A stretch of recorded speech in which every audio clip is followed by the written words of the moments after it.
Bueno, queridos patitos, estamos en un día tan especial como hoy, día 24 de diciembre, en esta situación en donde evidentemente vamos a ir luego a la fiesta que nos han invitado en el Nakatomi Plaza, que promete ser espectacular, como todos los años.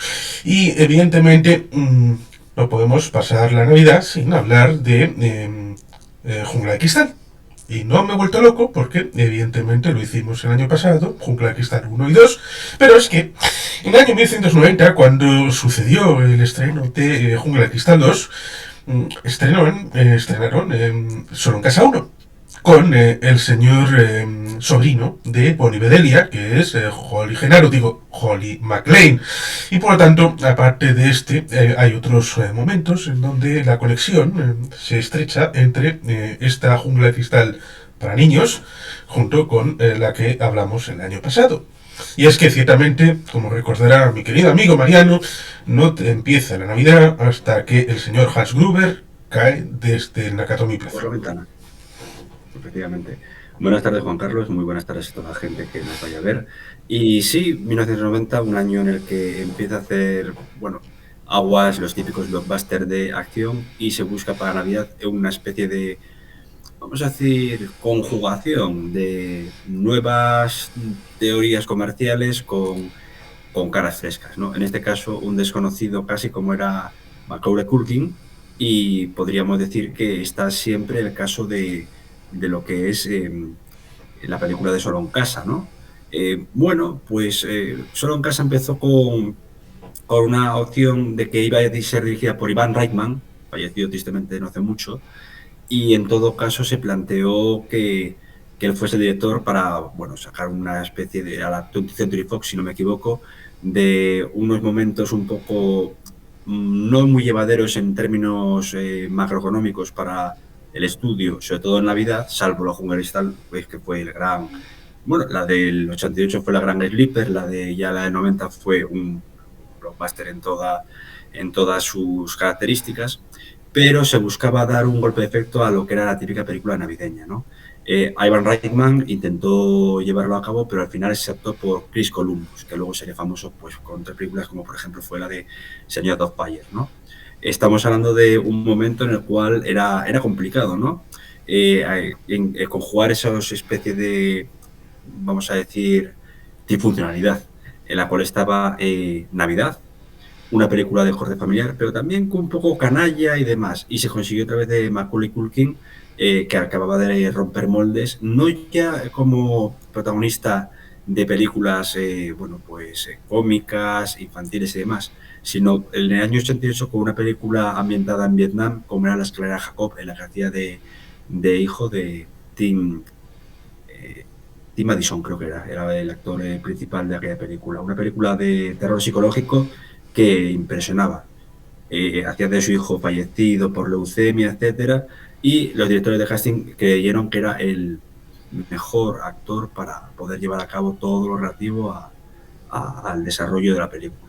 No sé qué te parece esta especie de prefacio más o menos de... Sí, está bien, pero seguramente el Ivan Reitman, que fue el director de Ghostbusters, de Cazafantasmas, ese gran peliculón para los nostálgicos de los años 80, como fue aquella película de 1984, y que luego tuvo una segunda parte, Cazafantasmas 2, y que para muchos ha habido que hacer falta bastante tiempo para lograr la tercera, que para nosotros la tercera es esta versión de Ghostbusters Afterlife, que es para nosotros la continuación directa de Ghostbusters 2.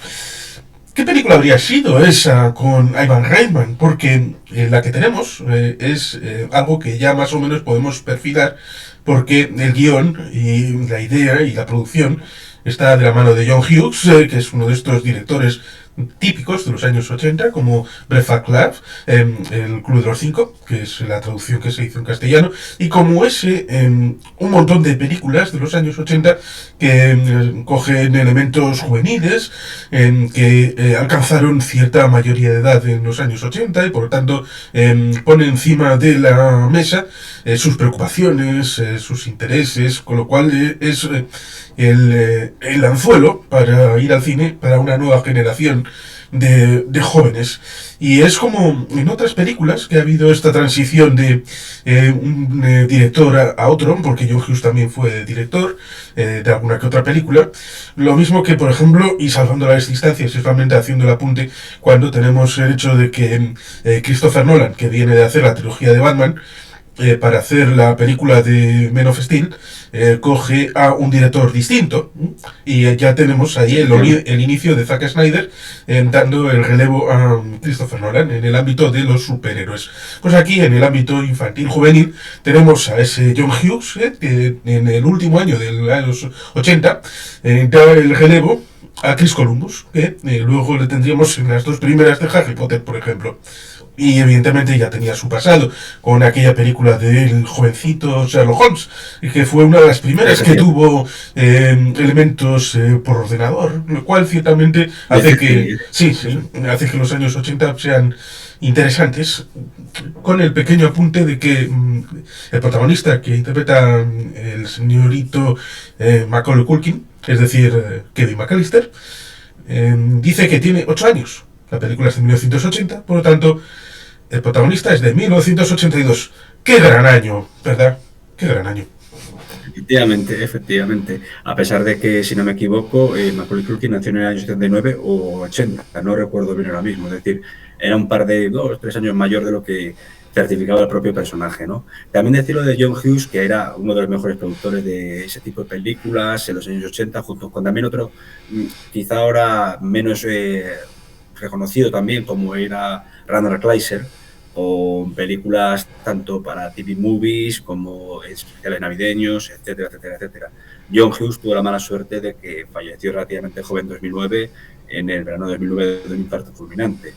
Pero queda su legado y quedan sus obras. Aquí, por ejemplo, se hizo un casting bastante bueno, quiero decir, para Solo en Casa, con 2 actores generalmente cómicos, pero uno de ellos también vinculado a películas de mucha seriedad y en la que dejaba ver su carácter sádico. Aquí lo suaviza, como Joe Pesci, y luego Darin Stern, que había sido un secundario famoso más que nada por ser la voz en off de aquellos maravillosos años, pero también, bueno, pues secundario en películas de acción como Blue Thunder, me parece que también la serie de Canción Triste de Hill Street, un largo etcétera. Y obviamente el elenco protagonista, en el que también estaba un actor fallecido, no hace tanto también, tristemente, como era John Hurt, haciendo de padre de Macaulay Culkin, ¿no? Sí, de Peter McAllister.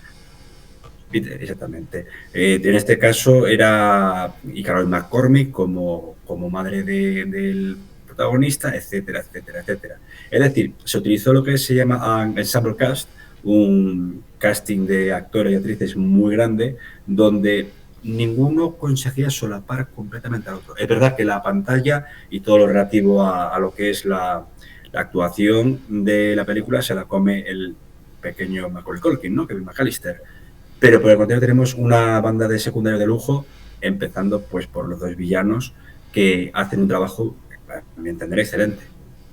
Está, entre otros, John Candy, que hace un pequeñito papel de músico, ligado a la polka. Se dice que fue un éxito en el Medio Oeste. Incluso vendieron 634 discos. Dice, en Chicago, ¿no? En Simogan. Bueno, pues un bonito lugar que conoce todo el mundo. Bueno, ahí en el Medio Oeste, porque fuera no. Y dicen que también está, y esta es una de las cosas conspiranoicas, porque se pueden sacar elementos interesantes cuando uno a veces sobrepiensa, pero a veces sobrepensar sobre productos como este, pues puede ser entretenido. Dicen que aparece Elvis en la película. ¿Elvis? Sí, dicen que cuando están en Scranton y le van a... John Candy está para cogerle, para llevarla en la furgoneta, hay en el plano, en un lado, hay una señora al lado del mostrador y detrás hay un señor con barba. Hay gente que dice que ese es Elvis Presley, que quería aparecer Solo en Casa como forma de revival, de volver a la vida y decir que como que aquí estoy vivo. Los fans de Elvis dicen eso habitualmente. Podría darse el caso. A ver, desde luego tenemos el factor de muchos cameos, ¿no? Ya hablaremos posteriormente, pero sabemos, o podemos adelantar que en la segunda película, cierto 45º expresidente de Estados Unidos aparecía presente, ¿no? También podemos decir que creo que en la película se hablaba de que se veía a otro colaborador de Ivan Reitman, como era Bill Pullman. Bill Pullman, no, eh, no me acuerdo el nombre Paxton. del... ¿Perdón? Paxton. Bill Paxton. Bill Paxton, exactamente. Sí, sí, Bill Paxton. Que aparecía. Encima que sería ya vamos, una actuación tremenda porque, como siempre digo, el ya difunto también Bill Paxton ha sido la única persona asesinada por un Terminator, por un depredador, por un alien y presumiblemente también, pues, no sé si me equivoco, si también estaba presente en Robocop. Con lo cual, estamos hablando de cameos bastante graciosos que hicieron de la película que fuese mucho más llevadera. Mm. Es Navidad y habitualmente, bueno, las cosas cambian y las circunstancias son diferentes en cada época, pero en general se suele dar esta idea de que la familia se reúne en algún lugar, puede ser en la casa familiar o puede desplazarse a otro lugar. Y en este caso, una familia que ha sido más o menos amplia y desplazada, dice que el hermano Frank vive habitualmente en Ohio y el otro hermano ha sido desplazado a París. Eso es. También en la película, cuando está la madre hablando por teléfono, en el inicio habla de que no sé quién se ha ido a Montreal, con lo cual esa vertiente nunca se tocó. Por lo menos no está ideada porque, como apunte ciertamente, el señor que va de Nueva York a París tiene la vuelta en la segunda parte cuando acaba Kevin en París. Pero en esta, el hermano Frank, con toda su prole, van a la casa de Chicago para ir todos juntos a París. Y esa es en principio la idea de pasar la Navidad. Esta forma de novedad, porque en principio lo que dicen también luego que en sus juventudes pues no han hecho ningún tipo de viaje y los propios padres cuando eran jóvenes pues como mucho en una furgoneta a la casa de los tíos y ya está, con lo cual en principio tienen que estar contentos, satisfechos, van a ir a la France, a París, a disfrutar de la Navidad en Europa con ese concepto que se tenía por ejemplo Pues tío Frank sí, al fin aguanta. Tío sí, Frank y pero en principio, John Hughes ya tenía, antes de hacer Breakfast Club, tenía una película que tenía en el título Europa, con lo cual ya en el propio acervo, esto de Europa como concepto, lugar, quizá como parque temático al que ir para disfrutar de eso que, bueno, es de donde viene en buena medida la familia, como concepto en grande, a pesar de que evidentemente estos son de origen irlandés, católico, y evidentemente no eso son es. franceses, pero esa idea de la memoria y el legado de Segunda Guerra Mundial, Guerra Fría y todo esto que estaba en la coctelera en 1990 para el espectador estadounidense. Y aparte de todo eso, bueno, siempre está lo que se comenta, lo bueno, tenemos encima también a una especie de villano de buen corazón, como era el hombre de la sal, se llamaba. Sí, sí, el que está con la pala. Con la pala, que siempre decía que había troceado a sus hijos y demás, que es una cosa que es típica de decir que es raro que esto no caiga en una mesa en Navidad con un puñado de por medio, ¿no?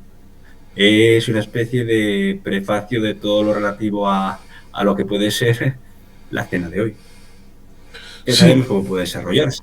Pero desde luego también tenemos que decir bueno, que está el factor de todo lo relativo bueno, a lo que son, pues, dos villanos como pueden ser los propios hermanos de Kevin, ¿no? Que serían Buzz y Jeff, junto a, bueno, una persona aborrecible como es el tío Frank.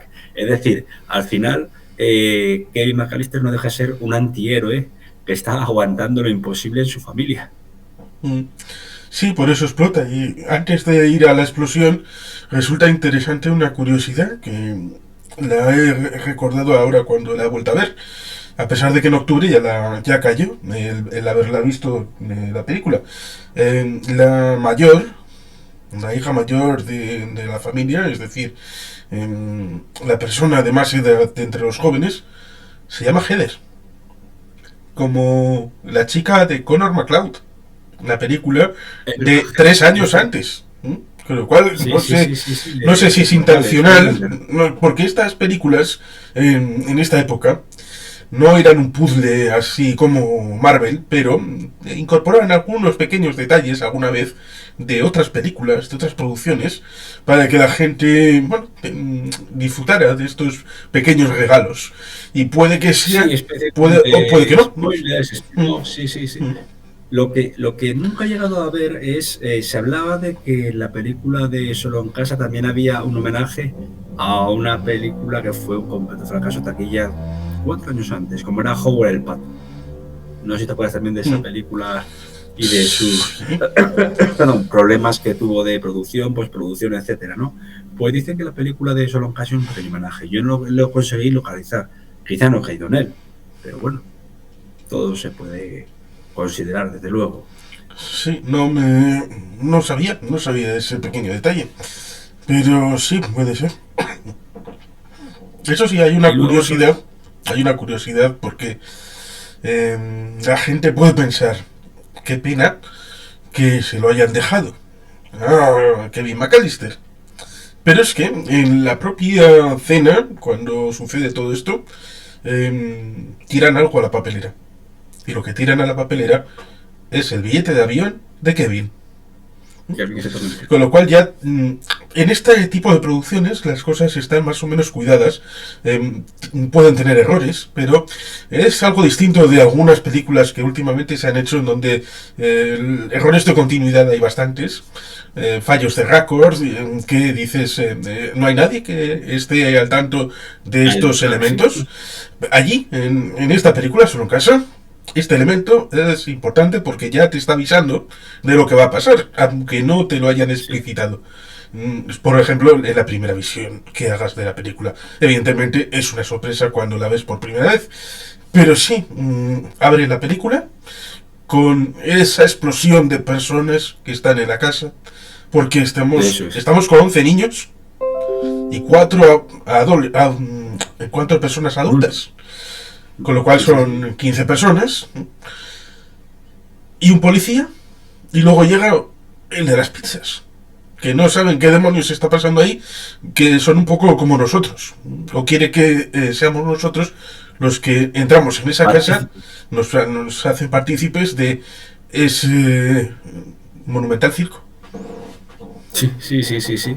Y aparte de todo ello, bueno, que bueno, en un principio sabemos que uno de los policías que es Joe Pesci disfrazado, ¿no? Harry, que falta que llegue su socio Mark, que más que nada es una mala... A mí me recuerda un poco a una versión cómica o una caricaturización aún mayor de Capitán Lorenzo de Jungle Style 2, justamente. Yo no sé si opina lo mismo. Sí, y quieren que cojamos ese bagaje del propio Joe Pesci para imaginarnos qué tipo de personaje puede ser. Y Sí, luego, porque y sabemos luego robarnos la cartera, en más de un sentido, y descubrir, ahí va, que esto es otra cosa. justamente cuando Joe Pesci podía hacer de policía serio y demás, a pesar de que tenía un bagaje de películas en las que solía actuar de o de mafioso o de personaje duro, ¿no? Por así decirlo.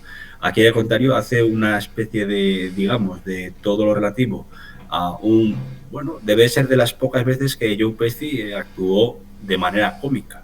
Quiero decir pocas veces, porque podemos adaptar Maleta al 3 o la 2, etcétera, etcétera, etcétera, pero siempre, digamos, su trayectoria ha estado vinculada, pues sí, a directores ya consagrados como Scorsese, un largo etcétera, pero en muchos casos eran películas muy serias y muy duras, aparte de con una violencia bastante extrema. Aquí sabe hacer como en la película que le valió el Oscar, si no me equivoco, que era la de Mi primo Vinny, ¿no? Hacer un personaje bastante complejo, pero que acaba llenando de la sala de humor, ¿no? Resulta curioso de estos pequeños detalles que la gente ha sobreexplicado. Cuando se encuentra el personaje de Joe Pesci, es decir, Harry, con Peter McAllister, Peter le pregunta, ¿me viene a detener? Lo cual hay gente que ha pensado que es porque tiene algo que ocultar el padre. Porque no sabemos a qué se dedica el padre, no sabemos a qué se dedica el tío Frank. Eso es. Y por lo tanto, hay gente que piensa que hay asuntos turbios para que... porque Frank no paga. Ni lo suyo, ni lo de la mujer, ni los hijos. Con lo cual Peter está pagando el vuelo y la estancia de toda su prole y la de su hermano Frank. Con lo cual hay gente que ha pensado que hay negocios turbios por ahí con Peter McAllister. Y que por eso salta a las primeras porque la teme. Quien la hace la teme. Y por lo tanto está temiendo de que le venga la policía en algún momento y que le puedan detener. Como diciendo, ¿qué oculta este hombre? Y demás, sí. Y luego ya, pues también quería comentar acerca del desarrollo de la película cuando, bueno, Harry y Mark quieren desvalijar la casa aprovechando que los McAllister están en vacaciones de Nochebuena, Navidad, pues en París, donde sea, ellos no lo saben realmente dónde se dirigían, pues el factor de que hay una especie de guiño a MacGyver, ¿no? Con todas las trampas que utiliza Kevin para frenarles. También el truco contra el pizzero con aquella película de tienes, ¿cuánto era? 5 segundos o 20 segundos para sacar tu culo de... 20 segundos, ¿no? 10 segundos. 10 segundos. 10 segundos para sacar tu culo de aquí. Y fue de una... Yo tengo recuerdo, porque la vi en el cine también de pequeño, y tengo recuerdo de reírme muchísimo con ello. Sí, me resulta curioso porque hay dos películas que se ponen. Una es inventada, que es precisamente esta. Hicieron un rodaje de estilo antiguo para que parezca que está viendo la película, pero sin pagar los derechos, directamente haciéndola. Esta de algo de los ángeles con alas. Ahora no recuerdo exactamente cuál es el título de la cinta. Y el otro es ¿Qué veíos vivir? Y resulta curioso recordar que es una película que cuando la hizo Abuelita Capra, Frank Capra, pues no tuvo mucho éxito, prácticamente no tuvo ningún éxito. Y después, cuando lo vendieron a la televisión por 4 céntimos, empezaron a darla en Navidad y año tras año fue sedimentando. Y esto de que el roce hace el cariño, el roce durante tantos años, hizo que la gente acabara cogiendo cariño a la película y se convirtiera en un llamado clásico navideño. Y por eso, cuando están en París, ven la versión doblada en francés. Eso es. Y aparte de decir que, bueno, que Vivir de Frank Capra fue efectivamente lo que se llamaría un box office bomb, pero que en menos de 2 años recuperó, gracias a la televisión, al pase por televisión, mejor dicho, todo el dinero perdido, y así mismo convirtiéndose en película de culto, pero que no hay Navidad en la que, como hemos dicho, tenemos que empezar sabiendo que se tira por la ventana a Hans Gruber, pero ahí tenemos tanto a Solo en casa, Qué bello vivir, Gremlins, y también una película en plan más romántico que ponía siempre en Navidad, que era de Robert De Niro y Meryl Streep, llamada Enamorarse. En Chicago empieza la película y hay ese momento en donde una rama inoportuna cae sobre la electricidad y se va a las 4 y pico de la mañana aproximadamente. Y por supuesto se han dormido. Y cuando llegan las camionetas para recogerles a las 8 de la mañana, pues el asunto está que tienen que montar el circo con ese movimiento de Tchaikovsky, que es ¿cuál es el vals de un minuto o algo parecido? Sí. Y evidentemente los Murphy tienen un niño que, bueno, curiosamente van a Orlando, Florida, que es importante para la segunda parte. Es decir, en vez de ir a Montreal, van hacia el sur, hacia Florida, y se mete ahí. Es uno de estos muchachos que son un guitilla, porque empieza a zascandilear, a preguntar todo lo posible, y se pone a abrir las maletas y dices, pero chiquillo, ¿tú qué tienes que hacer aquí? Bueno, puedes mirar, pero mirar hasta tal punto. Y Heather, cuando hace el recuento, porque la madre le confía en ella, cuenta a este muchacho. Y dice, 11, ya estamos. Y por lo tanto... Cuando... Sí, sí. Y es buenísimo cuando empieza a hacer el recuento y empieza... Estamos hasta que dice, falta Kevin, falta Kevin, falta Kevin, falta Kevin, falta Kevin. Llega la madre y pega el berrido del siglo, vamos. Eso... Porque obviamente es la madre la que más se preocupa de ello. Eso es en la segunda. La segunda, perdón, Sí. perdón, siempre tengo el lío de... En esta parece la conexión telepática, porque ha habido ese problema en el que ha habido la conspiración para tomarle la pizza de queso y evidentemente se pone como una furia, como un toro.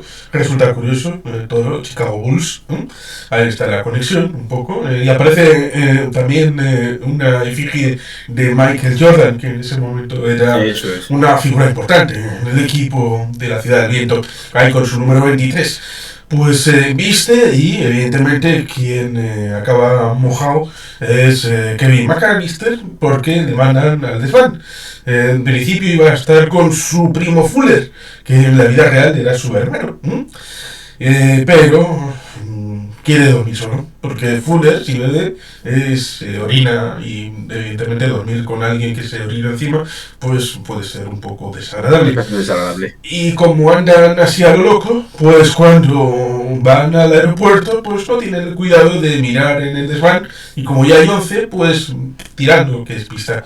Y hay ese momento en esta, telepático, donde Kevin grita, en principio de miedo, un par de veces, y parece como que en cierto momento le empieza crecientemente la madre a oír desde el avión, hasta que empieza a pensar, nos hemos dejado algo, y en un momento dado grita, ¡Kevin! Y ahí es cuando en el avión pues empiezan a hacer cuidados de estar las azafatas ahí alrededor, es una pena, y el tío Frank diciendo, pues si sirve de consuelo, yo me he dejado las gafas de cerca. Sí, la verdad que el tío Frank es un personaje un poco horrendo, ¿no? Ya no es solo uno que no marca ninguna empatía con el espectador, sino que directamente es lo que diríamos un pacón de mucho cuidado. Sí. Pero de luego, bueno, también hemos de indicar lo de que Kevin, cuando se despierta solo en casa, a redundancia relativo al título de la película, y luego empieza a ver todo, pues aprovecha para convertirse en el amo y señor de su nuevo dominio, ¿no? Desde, bueno, pues empezar a probar todo, fisgar en la habitación de Buzz, que la deja al final convertida en una especie de leonera, nunca mejor dicho, pero va experimentando un poco todo aquello que no pudo hacer el día anterior, es decir, ya es el dueño de su Santa Sanctorum, ¿no? No solo su casa, sino de todo lo que pertenecía, hasta que se han ido sus padres, a sus hermanos y el resto de su familia. Que hay un pequeño detalle, y es que también entonces había peligro y miedo por el que dirán. Y cuando ve la novia de Buzz, hay alguien que puede pensar, han puesto aquí una chica horrenda, muy fea, y resulta curioso porque vistieron así a un chico para que ninguna chica se viera en la circunstancia de ser señalada de que aparecía en la película y siendo evidentemente una situación horrenda porque querían una personalidad fea para que casara bien con lo que vemos de Buzz. Con lo cual no es algo de ahora, esta reflexión. No. Y también decir que, bueno, que lo que si no me equivoco, era que si bien has indicado que la película está orientada en, bueno, la localización de la misma es en Chicago, realmente para ahorrar costes creo que se rodó en Canadá para bajar los costes. Sí, el exterior de la casa es una casa que realmente está en los extrarradios de la ciudad de Chicago, pero luego, evidentemente, otro tipo de rodajes ya más de detalle, sí, está hecho en Canadá, como a veces sucede, y que ciertamente esa explosión de Kevin McAllister supone una familia bastante controladora, bastante centrada en determinadas conductas, que uno puede incluso estirar el chicle respecto a la conducta de familia de los irlandeses y cómo se comportan, Eso es, y que unidad familiar. sí, y que a veces significa explicar ciertos comportamientos de alcoholismo debido a esas estrecheces en un determinado momento, y que cuando estos se rompen acaba la cosa saliéndose de madre. Pero sin ir tan lejos, pues evidentemente cuando Kevin McAllister, que ha prometido que iba a hacer exactamente esto cuando se casara y cuando fuera mayor, lo cual resulta curioso, que dice: cuando me case quiero ir solo. Bueno, una cosa u otra, porque salvo que te cases con Wilson, salvo que te cases con Wilson, como en la película Náufrago, ahí el Tom Hanks, Sí. pues es complicado las dos cosas a la vez, pero es la espita que abre estas restricciones, estas limitantes. Y coge el cacharro, baja por la escalera, todo lo que se le ocurre. Tiene miedo a la caldera, que piensa que es un monstruo por cómo se entiende, etcétera, esa especie de... Sí, de que es un elemento interesante, cómo está construida la casa, con Sí. unas formas un poco curiosas, porque evidentemente es ladrillo por fuera. Los tabiques parecen de los típicos de Estados Unidos, que son más débiles que los europeos, pero no tanto como los de papel de Japón. Pero para calentar tiene la caldera abajo, que nutre con todos esos tubos en dirección hacia arriba, en un sótano que hace las veces de... no tanto como el sótano que tiene la gata sobre el tejado de zinc, que es un reservorio de todas las compras que hicieron en Europa los padres del protagonista, pero aquí alguna cosa se ve. Alguna cosa de alguna situación de viaje, de algún... sin salir de Estados Unidos, pero esto que vas, no sé, a Nueva York y compras algo que ha venido de Francia o de Italia o de no sé dónde, y se ve ahí algún que otro elemento de coleccionismo, y también para un maniquí, para ropa, y los efectos para lavar, como puede ser la lavadora, secadora, y por supuesto la caldera.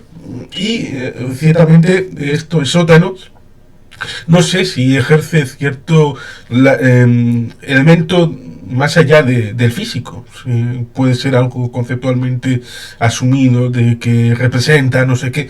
No sé si has pensado en esas dimensiones. Sí, y sobre todo pues a lo desconocido, ya te digo, porque de Kevin McAllister no deja de ser un niño protegido por sus padres, ¿no? Y que no ve, digamos, los peligros del mundo.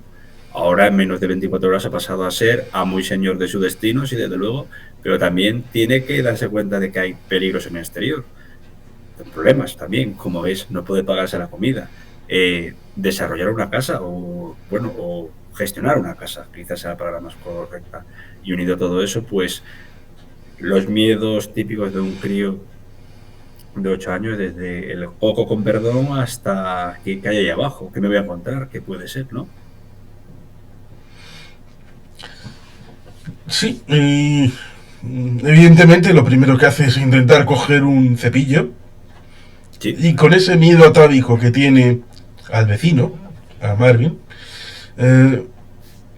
cuando le ve, empieza a retroceder, y resulta curioso porque la gente, por lo menos en Europa, no tiene este concepto cuando el mozo, que seguramente sea el hijo de los que regentan el supermercado, cuando ve un policía al otro lado de la calle y le grita como si fuera su sirviente, como si la policía evidentemente fuera al servicio de él como comunidad, y le da la orden, y le dice: policía, al ladrón, a por él. Al ladrón y a por él, y encima, comentar un momento, que tengo que parar un momento la grabación, es que me está yendo un poco mal el módem. Si puedes seguir tú, Juan Carlos, no pares, pero... Sí, bueno, aquí estaremos esperando un poquito, que ciertamente estos estas conductas que en 2003 un amigo catalán me dijo cuando, pasando por la Plaza Sant Jaume, que el mozo de escuadra, que estaba en el Palau de la Generalitat, se nos cuadró, pues me dijo, cuando yo mostré mi extrañeza, que esta policía está a nuestro servicio. Y que evidentemente nosotros somos los jefes, por así decirlo, y por eso, por lo menos en Cataluña, tenían esa idea de que cuando se acercaba un civil en las cercanías, o bien con la intención de entrar al edificio, lo primero que hacían era cuadrarse y saludar ellos a la población. Y aquí es un paso más allá, porque no solamente es que se cuadre el policía ante el civil, sino que está recibiendo las órdenes del civil de lo que tiene que hacer, porque evidentemente el policía está con un asunto de un coche, que no sabemos si ha habido un elemento viario, o que ha habido un choque, o que ha atropellado a alguien, está ocupado con un caso, y cuando pasa Kevin al lado, ve el policía y le dice, no con estas palabras, pero le viene a decir, deja eso, que no es tan urgente, y hazme caso a mí, coge al ladrón. Efectivamente. Y bueno, no hemos de olvidar lo que trae, bueno, que es un lema propio. Lo primero fundamental, perdón, que como he dicho tuvo un problema con el módem, y añadir que sí, que la policía en Estados Unidos tiene ese moto de proteger y servir, ¿no? O servir y proteger. Entonces, en estos casos, aquí ocurre básicamente lo mismo. Que por eso es también lo que vemos de que ya nos da la nariz algo raro de que pasa con Harry, ¿no? El personaje vamos, de UPS, de policía, pero un policía tan, no sé, demasiado campechano, ¿no? En algunos casos. Demasiado cercano, pero también un poco, no sé cómo lo consideras, no sé si piensas que actúa de esa manera un poco rara, etcétera, ¿sabes? Sí, que va dando pistas, Sí. porque los policías que reciben la llamada desde París, desde el aeropuerto Orly, son desagradables, ariscos, secos, a más no poder. Ella, diciéndole a él, que es el policía de familia, el que está cogiendo el típico donut, y se le queda incluso un trozo en el auricular, y se dicen el uno al otro, la histérica por la dos. Histérica, es decir, a cualquier mujer que pudiera estar fuera de la norma, se le suele calificar de histerismo, lo cual resulta ofensivo en suma. Totalmente. Y por lo tanto, un policía que descuadra ese marco que nos presentan de lo que es la policía en Chicago, evidentemente puedes empezar a pensar de que igual no es un auténtico policía.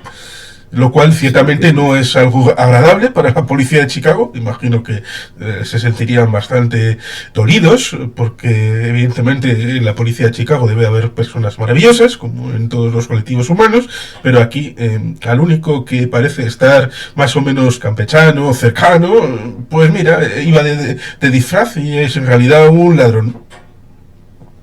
Sí, un ladrón, y no solo un ladrón que plantea del peor modo posible atracar una casa. No va a atracar una casa en un fin de semana, Sí, otro. que precisamente, sí, precisamente resulta interesante porque dice que por esa casa es por la que se metió a trabajar el barrio.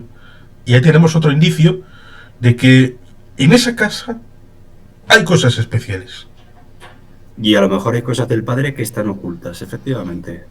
Lo de me va a detener, que a lo mejor se me va a detener, y ahora lo que tú dices de que por ese tipo de casa él quería meterse. No dice por ese tipo de casa, dice por esa casa en específico. Por esa casa en específico, es verdad, perdón, sí. Donde ya crea una especie de seguimiento, ¿no? Podríamos decir, de todo lo que va a ser pues que algo oculta el padre McAllister, ¿no? No sé si lo opinas de igual manera o si de otro modo. Sí, y que hay esa situación de separación porque inferimos que están en miércoles, porque dice que hay que esperar 2 días a ese cambio de avión para el viernes por la mañana, y que evidentemente hace todo lo posible la madre por volver. a Claro. Chicago. Y el primer paso es Dallas-Fort Worth y después Scranton. Y después en Scranton sucede Pensilvania, sí, el sí. asunto de la furgoneta con estos músicos de John Candy que le dejan en la puerta. Porque tenían que ir de Scranton a Milwaukee. He mirado cuánto es y si pilla de camino efectivamente. Y sí, es una línea recta más o menos y después sube para arriba al lado del lago. Eh, Creo que es el lago Michigan. Sí, sí, por esa zona sí. Sí, de estos grandes lagos, que resulta Sí, sí. curioso porque estos lagos no son como otros, es de interior sí, pero tiene mareas y un viento Son periodos de espectacular, sí, navegación, sí, sí, sí, sí, sí. muy difícil. Puede ser peligroso para navegarse, sí, sí. Se tarda 12 horas en ir desde Scranton hasta Milwaukee. Y por lo tanto, bueno, pues la cercanía que es Chicago hacia Milwaukee, pues da razonable esa situación de el tiempo que pasa en la película para que vaya. Pero antes de que puedas comentar pequeños detalles y del argumento y de todo lo que falta por comentar, un pequeño detalle. París, Dallas-Fort Worth. Dallas-Fort Worth es donde fue asesinado el presidente Kennedy. Exactamente. Y Sí, sí, sí. Scranton, Pensilvania, hay una persona que nació en Scranton, Pensilvania, y ahora es Joe Biden. Joe Biden, es de Scranton, Pensilvania. Correcto. Joe Biden. Sí, sí, lo de Dallas Fort Worth es, bueno, es inconfundible. Acordarnos que hace 60 años justo fue tiroteado, asesinado el presidente Y el Kennedy. viaje Pero termina, en Chicago de la Convención Demócrata del 68, donde no pudo efectivamente, llegar el presidente que no fue Robert Fitzgerald Kennedy. que fue asesinado, efectivamente. Sí, sí, sí, sí. Es así. Y aparte de decir que, bueno, que 2 años antes del estreno de la película hubo otra convención de la que, el año 88, de la que salió el candidato para las presidenciales demócratas, Michael Dukakis, que fue vapuleado literalmente por George Bush padre. Sí, y que antes había habido el problema de Gary Hart con aquel affair que la prensa lo Exactamente, manipuló.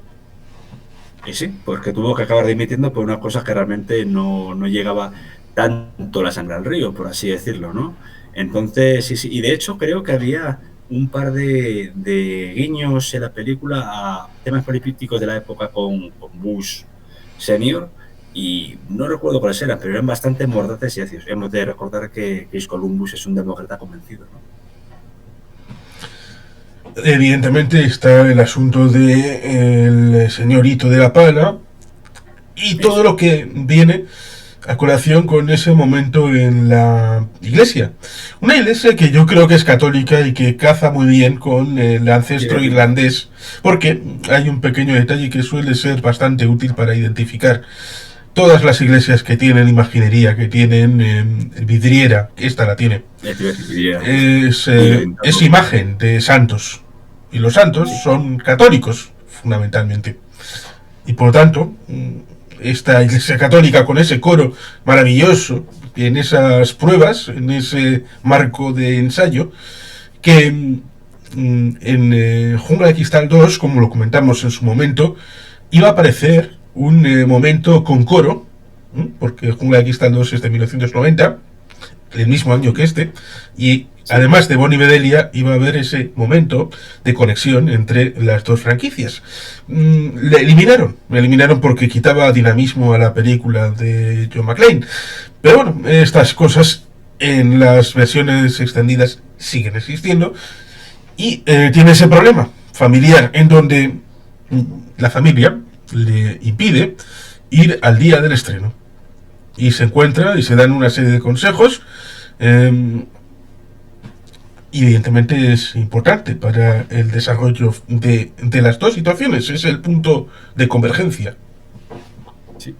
También decir con respecto a la película que, bueno, que no fue, bueno, no tuvo, perdón, críticas favorables a modo unánime, es decir, dijeron que era una especie de imagen fresca nueva, sobre todo por la aparición de Macaulay Culkin, Ya de aquella época se empezaba a advertir, en muchísimos casos, de que el uso y desuso de estrellas infantiles que llegasen rápidamente a, valga la redundancia, al estrellato, podían darles un problema posterior, y como pasó, porque, si no recuerdo mal, la época, vamos a decir, de poderío de Macaulay Culkin duró solo 5 años. Desde Solo en Casa hasta, creo que era El Guardián de las Palabras, o similar, Puede y ser ahora también, tiraba foto. sí. También en 1994 está Richie Rich, aquella película Richard, sí, en la que le tuvieron que poner a John LaRoquette al lado, porque era muy alto, sí. para que siguiera apareciendo un chiquillo de una edad pequeña. Claro, Pero por lo sí, que ya que había pegado estirón y demás, sí, sí. fue algo breve. Y en el caso de Macaulay Culkin tenemos el asunto de que recientemente, hace no mucho, le han dado la estrella en el Paseo de la Fama en Hollywood, que como la gente sabe o menos sabe, el chiste que se dice con el rabino padre del Krusty el payaso es más o menos cierto, parafraseando lo que pasa allí en Los Simpson. Para tener una estrella, la asociación que gestiona eso tiene que llamarte y decirte que te la van a dar. Pero cuando la vas a recibir tienes que abonar $15,000, a traca Sí, traca, directamente, por tener la estrella. Y así puedes ir, sacarte la foto, la estás poniendo y todo esto. Pero plantar tus trampas, sí, sí. luego tienes que pagar el mantenimiento Y un toque anual. Y no es barato. anualmente. En el ámbito de Macaulay Culkin, la madre de Solo en Casa estaba presente, evidentemente, porque como a veces también pasa con, estoy pensando en Time Burrell, en Modern Family, los hijos de la ficción, después de tantos años y de haber crecido con ellos, cuando fueron a casarse, poco menos que le pidieron permiso por teléfono. Es el nivel de cercanía que acabas De generando, empatía, sí, sí, de empatía, sí, humanamente. sí. Sí, sí. Y es curioso, sí, sí. Lo que pasa que en el caso de Macaulay Culkin sí que se crea una muy buena sinergia entre todo el elenco protagonista. Vio incluso a Joe Pesci como un mentor, a Darren Stern también. De hecho, Darren Stern fue el que advirtió: por favor, no dejéis que el chico se pierda, puede dar muchos problemas, porque Darren Stern ya había trabajado anteriormente con otro actor que a posteriori también daría muchos problemas, y que yo creo que está ahora mismo retirado, como es nuestro conocido por Terminator 2, Edward Furlong. Sí, sí, No sé tuvo si lo has en cuenta. bastantes problemas tuvo, sí. Sí, y no solo con los problemas de por estupefacientes, drogas, adicciones, etcétera, sino que literalmente yo creo que no ha vuelto a trabajar. Me parece que no ha vuelto a trabajar Sí, para en nada. el caso de la familia Culkin está el problema de que los padres querían sobreexplotar a los hijos y con el Eso mascarón de es. proa de Macaulay Culkin meter a los demás. Kieran, que es el que hace de Fuller, es el que más éxito de entre los demás hermanos que pudo tener. Pero muy pronto los hermanos fueron proyectos más independientes y finalmente el propio Kevin McAllister, es decir, el señor Macaulay Culkin, eh, se metió en temas de música después de problemas con adicciones y todo esto que resultan ciertamente tristes porque, como has dicho, en parte fue advertido de que podía pasar, pero los padres tenían las orejeras puestas, parecía que era la caja registradora y la máquina de hacer dinero. Aquí Eso tenemos es. a nuestro hijo, no, tenemos a nuestro Producto Interior Bruto de la familia. Y eso pues acabó rompiendo, como era más que previsible, desde los tiempos de Shirley Temple. Mira que han pasado actores que han Sí, sí, sí. quedado destrozados en la cuneta, pero bueno, parecía Sí, o que no Liza aprendían. Minnelli como su madre, Judy Garland. Sí, sí, sí, sí, sí, es un hecho. Aquí en el caso de lo que fue Solo en Casa, pues todos lo hemos visto. Estaban tanto bueno, el padre Christopher Kid Culkin, pero estaba Kieran Culkin, otro de los hermanos que lo recuerdo también, que había aparecido en Señales con Mel Gibson.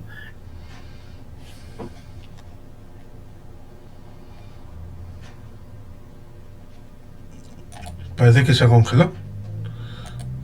Sí, perdón, no se fue la imagen, disculpa. Sí, ¿Se me oye? sí, ahora sí. Sí, perdón. Ahora sí, perdón. A veces el internet que me va un poco mal. No, comentar que sí, que varios de los hermanos han optado por un perfil más bajo en películas de low cost, independientes. Muchas han estado en el Festival Indie de Sundance y se optó pues por no intentar llegar a ese estrellato que acabó siendo estrellado como su hermano mayor, ¿no? Su hermano mayor marcó el camino de qué no hacer. Y en esta película, después de todos estos elementos que son los que van construyendo poco a poco esa situación en donde se ve impedido a verse con la realidad. La realidad es que está solo, está en casa, después de hacer estas cosas como ese momento con el pizzero, que también da para la reflexión porque escucha lo que cree que son balazos y no avisa a nadie, con lo cual ese líder negro parece que también tiene los puntos oscuros, o por lo menos el repartidor, porque cualquiera con dos dedos de frente, si escucha en una casa disparos, va a cualquier va a algún lugar a llamar a la policía y que esto aquí hay algo oscuro, pero igual puede tener parte de relación con los negociantes de la familia y por eso suelen llamar a este. Vamos a correr para no Sí, tener problemas y males mayores. Sí, ciertamente. Pero después de todo eso, evidentemente tiene a esta gente que va a ir a casa. Y sale a la hora, a las 9. Está solo en casa, lo ha escuchado.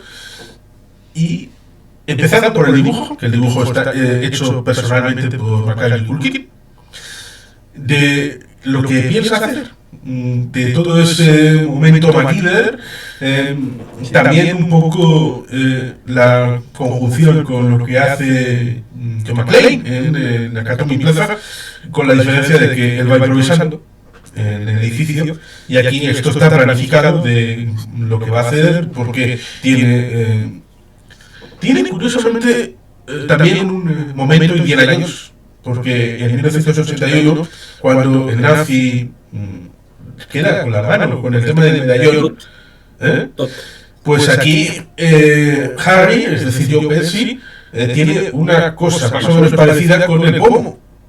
El pomo a la puerta. Sí, es un homenaje a Indiana Jones, sí, sí. Y luego incluso también un poco los cartoons de Tex Avery cuando mete la cabeza por lo que es la entrada del perro y le quema la calva lo que es un soplete, ¿no? Pues sí, son homenajes a los cartoons de los años 20, 30, 40, eso, de Tex Avery, de Chuck Jones.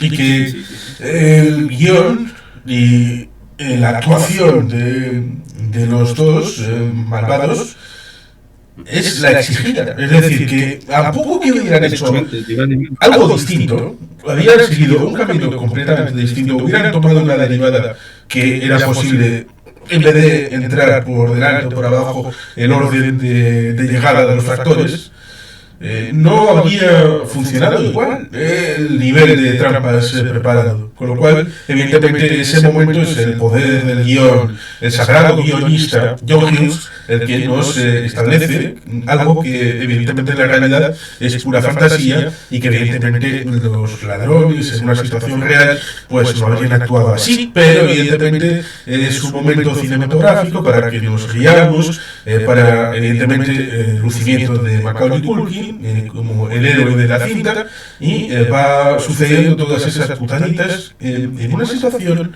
que es la que a cualquiera de nosotros con esa edad que la teníamos con 8 años evidentemente nos habría gustado primero haber estado solos a veces en alguna Navidad y por otro lado el haber tenido la situación de que si te venía algún peligro haberles dado de sopapos hasta la carnet de identidad como sucede en la película. Como diría el capitán Lorenzo, vamos a dar caña. Pues igualmente en este caso se dio caña de otro modo muy, muy concreto.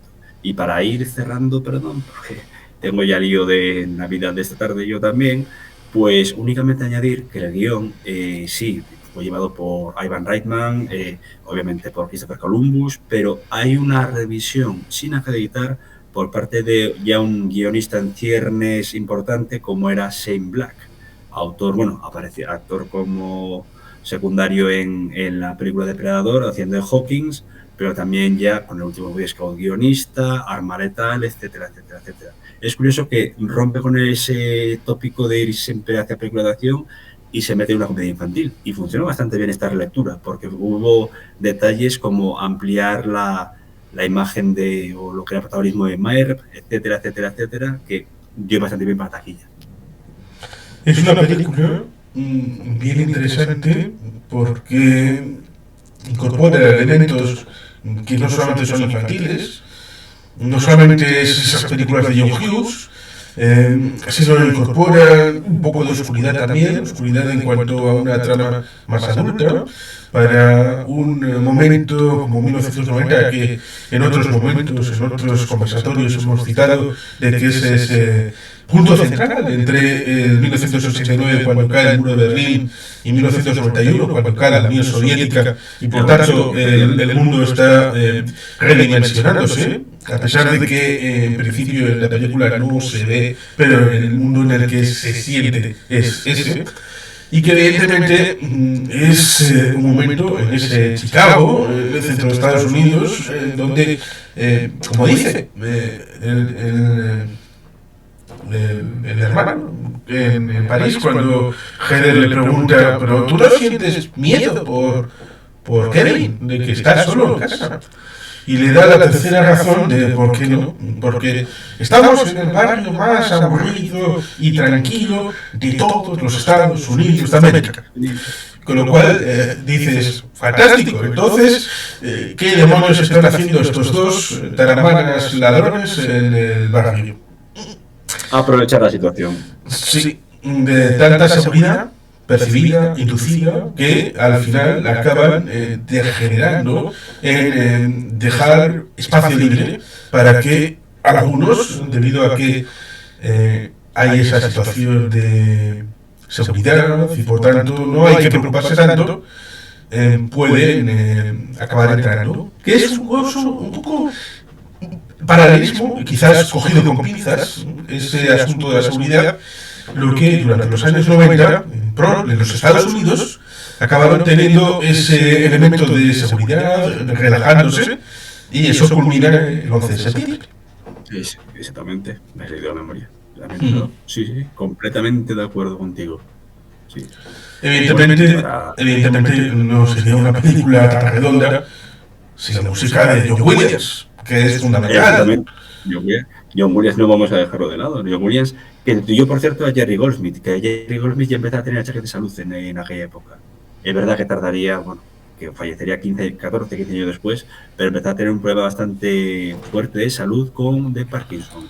Entonces tuvo que recomendar a John Williams, para poder llevar a cabo la banda sonora de la película. Es decir, una película bastante agradable para ver en Navidad, necesaria también para romper con todos los tópicos de esta época, pero muy interesante de ver, que ha envejecido muy bien y que en el próximo conversatorios hablaremos de su segunda parte. Sí, y creo que para terminar con esta es fundamental decir que es una película navideña, pero no es un cuento de Navidad, porque cuando termina, primero evidentemente llega esa conclusión cuando llega la madre, después de haber visto esos calcetines para toda la familia, es decir, ya inicia la reconciliación, el propio Kevin, luego llega el resto de la familia, sin el tío Frank, que esos ya han ido por su lado, si es que igual se ha quedado incluso en París, tal vez. Y evidentemente vemos desde la ventana de la reconciliación de la familia de Marilyn con el hijo, la mujer, la nieta, pero para que no sea exactamente un cuento de Navidad, en ese momento se escucha a Buzz gritar: Kevin, ¿qué es eso en mi cama? En mi cuarto. Con lo cual, evidentemente, en una película que fuera un cuento de Navidad, la cosa terminaría alto, terminaría como si fuera todo maravilloso, Y en una vida real, evidentemente, la vida se impone. No. Se imponen las consecuencias, empezando por lo del diente de oro, y evidentemente la batalla que se ha vivido en esa casa tiene esas consecuencias, como por ejemplo los gestos de la habitación de Bas. Y por tanto, evidentemente no es un cuento de Navidad, sino es una situación en Navidad, que tiene continuación. Eso es. A continuación que veremos en el próximo conversatorio, espero. Y nada, recomendar a la gente que lo vea de nuevo y agradecerte, Juan Carlos, a ti tu tiempo aquí siempre, esperando que tengas una buena Nochebuena y inicio de Navidad.